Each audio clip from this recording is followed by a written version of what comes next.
அந்த வானத்தை போல மனம் படைச்ச மன்னவனே, பனி துளிய போல குணம் படைச்ச தென்னவனே, மஞ்சளிலே ஒரு நூலெடுத்து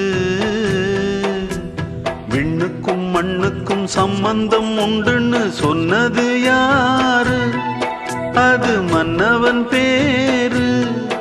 அந்த வானத்தை போல மனம் படைச்ச மன்னவனே, பனி துளிய போல குணம் படைச்ச தென்னவனே.